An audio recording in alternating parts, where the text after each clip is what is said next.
AITA for kicking my husband out and telling him to stay with his mom. When I first met my husband, I thought I had found the love of my life. I was only 16, he was 17, and from the very start, I noticed how responsible he was compared to other boys his age. While his friends were hanging out, playing video games, and wasting time, he was already working part-time to help support his single mom and 5 siblings. He told me how his father had abandoned the family years ago, leaving his mother to raise 6 children alone. He stepped into the role of man of the house when he was barely a teenager. He cooked meals, worked long shifts, paid half the rent, and even helped his younger siblings with schoolwork. At first, I admired him for it. I thought it showed strength, loyalty, and commitment. And maybe it did. But as the months turned into years, I realized there was another side to this story, one that would slowly tear our relationship apart. You see, from the very beginning, his family didn't like me. His grandmother was cold to me, his siblings ignored me, and his mom, well, she tolerated me at best. But I brushed it off because I loved him. I told myself that if I just proved I was good for him, they'd accept me one day. 4 years later, I was married to this man. I thought things would get better once we had our own place, once it was just the two of us building a life together. But little did I know, the real battle was only beginning. From the very start of our relationship, there was always one truth I couldn't ignore, no matter what happened between us. His family came first. IT started with small things. If his mom called during one of our dates, he would immediately pick up, even if we were in the middle of an important conversation. If his siblings needed money, he gave it to them without hesitation, even when it meant that our plans had to be canceled. If his grandmother made a snide remark about me, he would just smile awkwardly and tell me to ignore it. That's just how she is. I wanted to believe that it was noble, that he was just a devoted son and brother. But with time, it stopped feeling noble and started feeling like I was competing for a place in his life. And no matter how much I tried, I always came second. One of the worst moments was when I discovered that his mother was still in contact with one of his ex-girlfriends. Not only in contact, but inviting her over. I remember sitting on the couch in their living room one day, only to see her walk in like she belonged there, smiling, comfortable. His mom even offered her tea before she offered me any. I confronted him about it later, furious, shaking with anger. He brushed it off. She's just a family friend. You're overreacting. But how could I not react? How could I sit there and watch his ex-girlfriend welcomed with open arms while I was treated like an intruder? That fight nearly ended us. I broke up with him once because of it.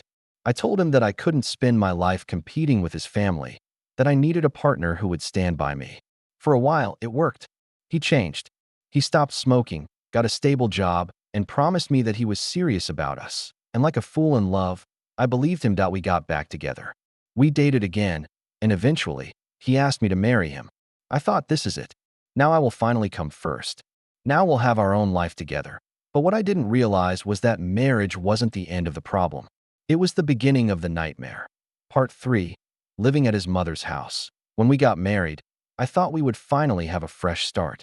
I imagined decorating our own apartment, cooking dinner together in our kitchen, and finally closing the door on all the family drama. But reality hit me like a slap in the face that we didn't move into our own place.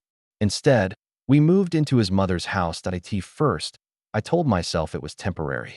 He assured me we'd save money, that it was the smart thing to do, that soon we'd have our own home. I wanted to trust him. But deep down, I already knew what living there meant. I was stepping right back into the same suffocating world where I never truly belonged. Every morning, I'd wake up and feel like a guest in my own marriage. His mother would make comments about how I cleaned, how I cooked, even how I dressed. If I sat in the living room, she'd make passive-aggressive remarks about how I was always lounging around while she was busy. Meanwhile, her own son, my husband, barely lifted a finger when it came to housework. His siblings treated me like I was invisible. They'd walk past me without so much as a hello. And then there was the constant shadow of his ex, the one his mom adored. Sometimes, I'd see her name pop up on his mom's phone, cheerful messages about coming by. I'd bite my tongue until it bled, wondering why I was still tolerating this. The worst part? My husband did nothing. Every time I tried to tell him how uncomfortable I felt, he brushed it off. You're exaggerating. They don't mean it like that. You're too sensitive. But I wasn't imagining it. I was living it, day after day, in a house where everyone reminded me that I wasn't welcome. Finally, I reached my breaking point. I gave him an ultimatum. Either we moved out, or I would file for divorce.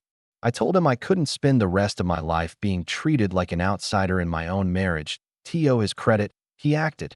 Within weeks, he found us an apartment. It wasn't far from his mother's house, which I didn't love, but at least it was ours. For the first time, I felt like maybe, just maybe, things could finally get better, but I was wrong. Moving out didn't fix the problem. It only showed me just how deep it really was. When we finally moved into our apartment, I remember standing in the empty living room with boxes all around us and thinking, this is it, our fresh start. That I decorated it with so much hope. I picked out curtains in warm colors, hung pictures of us on the walls, and even set up a little corner with plants and candles to make it feel cozy. For the first time since we got married, I felt like I could breathe, but that feeling didn't last long. My husband worked late shifts, from 4 p.m. until 2 or 3 in the morning. I told myself I could handle that. Marriages take compromise, and someone has to bring in the money. But what broke me wasn't his work schedule. It was how he chose to spend the little free time he did have. Tuesdays and Sundays were his days off. 2 days out of the entire week where we could finally spend time together, just us. I imagined cooking dinner together, maybe watching a movie, going for a walk in the park, building the kind of small traditions that make a marriage feel real. But instead, every single time he was off, he went straight to his mother's house. It didn't matter if I cooked his favorite meal, if I dressed up hoping to go out together, or if I simply asked him to stay in with me. He always had a reason to go there. Mom needs help with groceries. My brother wants me to fix his PlayStation. My sisters are asking if I can drive them somewhere. At first, I tried to be understanding. Family is important, I told myself. He just wants to be there for them. But the pattern became impossible to ignore. Days off meant his mom. Nights off meant sleeping over there instead of in our own apartment with me. And the worst part? He didn't even invite me. Not once. The few times I asked why he never included me, he looked at me like I was crazy. Of course you can come, he'd say. But it was a lie. He never actually asked. He never actually made me feel welcome. And when I confronted him, he twisted it, claiming I was the one who refused. That it hurt. It made me feel like I wasn't really his wife, just someone he lived with when he wasn't busy being his mother's son. The final straw that week came when I was feeling especially down after a fight with my own family. I told him I didn't want to be alone. I asked him to please stay home, to spend time with me. He nodded, said he would check with his mom, and then a few hours later, his brother showed up, dragged him out, and he didn't come home until late that night. When I texted to ask what was going on, his brother, using his phone, sent me a voice note telling me to shut up. That was when I realized just how little respect I had in this marriage. And that night, something inside me finally snapped. That night, when I saw the voice note his brother had sent from my husband's own phone, telling me to shut up, I felt something inside me shattered. It wasn't just about disrespect anymore. It wasn't just about him choosing his family over me. It was about betrayal on every possible level. My husband, the man I stood by for years, the man I defended when everyone said his family would always come first, had handed his phone over so his brother could mock me. He had chosen to humiliate me instead of protect me. I sat in our apartment, staring at the screen, my hands trembling. My chest burned like fire, but my eyes stayed dry. I was too tired to cry, too tired of begging for his attention, too tired of hoping he'd see my worth. Minutes turned into hours. I waited for him to come home, half hoping he would walk through the door with an apology, with flowers, with some sign that he realized how deeply he'd hurt me. But when the door finally opened, he walked in casually, like nothing had happened. He tossed his keys on the counter, kicked off his shoes, and asked, "What's wrong with you now?" That was it. That was the moment I knew I couldn't take it anymore. That voice came out sharper than I expected. "What's wrong with me? What's wrong with you? Do you even realize what you've done? Do you realize how little respect you have for me?" He looked confused at first, then annoyed. "I don't know what you're talking about." So I told him. Word for word, I repeated the message his brother had sent me from his phone. I told him how it felt to be humiliated, to be lied to be treated like I was invisible in my own marriage. And do you know what he did? He laughed. He actually laughed, shaking his head. "You're overreacting. You always make things bigger than they are." Something inside me snapped so hard I could almost hear it. I stood up, my whole body trembling, and I told him to get out. Not tomorrow, not next week, right then and there. Go, I said, my voice steady even though my heart was pounding. Pack your things and go stay with your mom. That's where you really want to be anyway. You don't live here, not with me. You live in her shadow, and I'm done living in it too. He blinked at me, shocked, like he couldn't believe I finally said the words.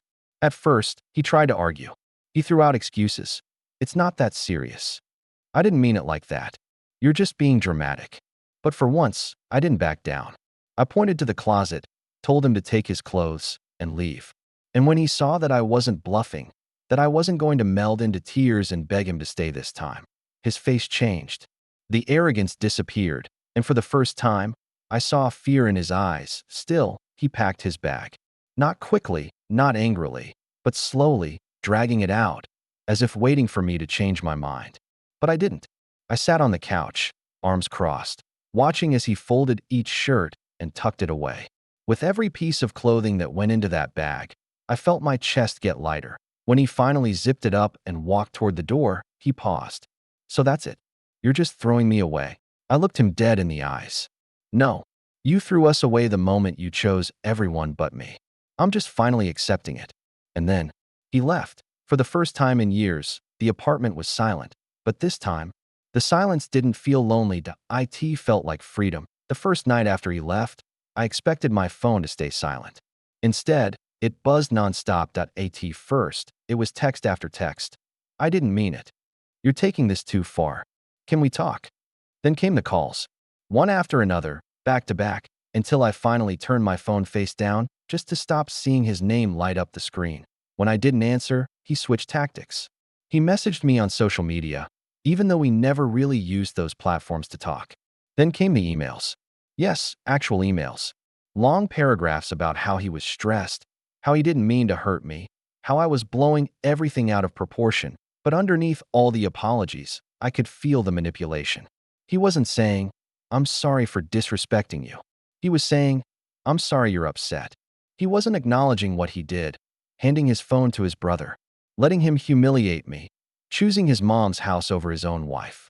Instead, he twisted it into being about my reaction, about how I was too sensitive, too emotional, too quick to judge.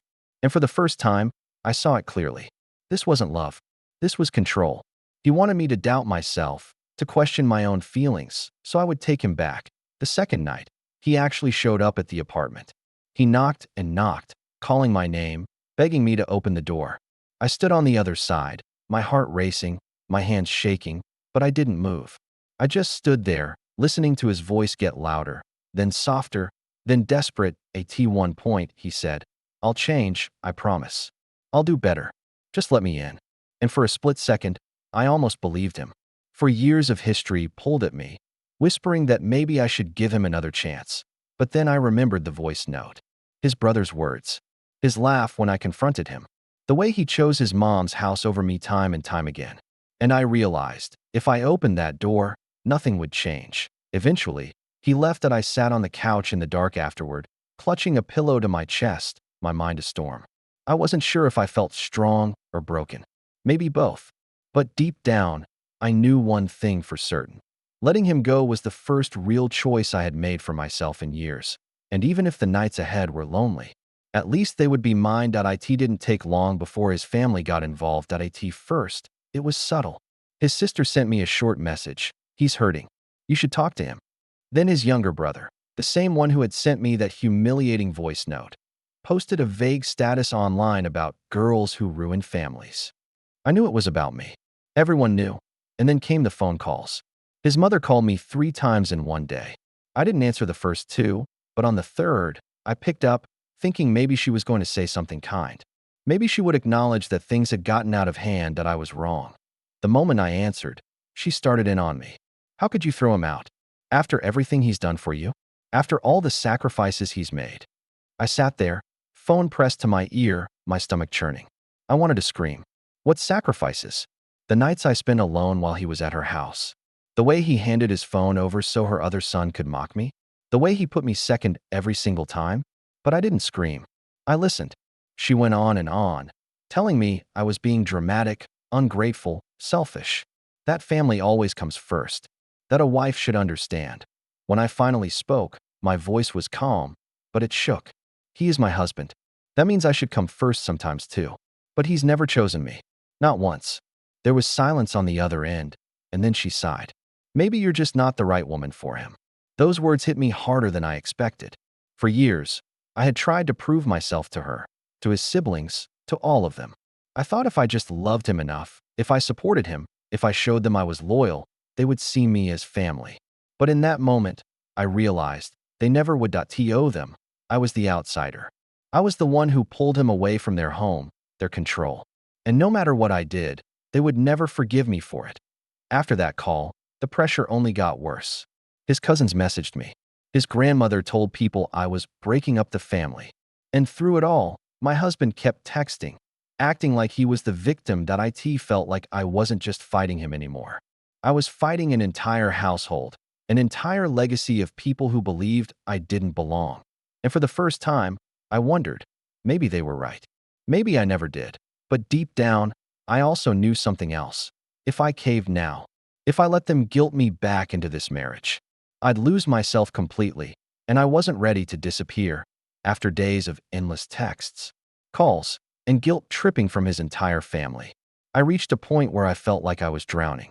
It wasn't just him anymore. It was all of them, circling me like vultures, waiting for me to break down and let him back in. But instead of crumbling, I did something I hadn't done in a long time. I called my mom. The moment she picked up and heard my voice, she knew something was wrong. I hadn't told her the full truth before because I was embarrassed. I didn't want her to know how badly I was being treated, how small and invisible I had started to feel. But that night, it all came pouring out. I told her everything. The nights alone in our apartment, the constant visits to his mother's house, the way he laughed when I begged for respect, the voice note from his brother, the phone call from his mom. Every single detail I had been carrying like a stone in my chest, I laid it all out. When I finished, there was silence on the line. And then she said something I'll never forget.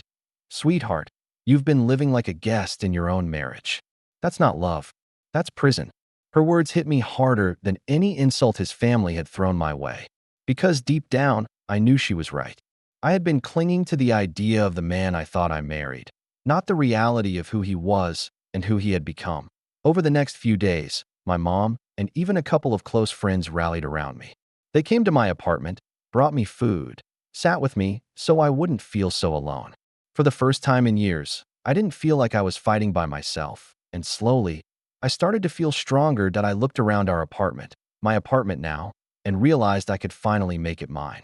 No more waiting for him to come home from his mom's. No more hoping he would choose me. No more begging for scraps of love and attention. I started doing little things. Cooking dinner just for myself, putting on music I liked, moving his things into boxes and pushing them against the wall.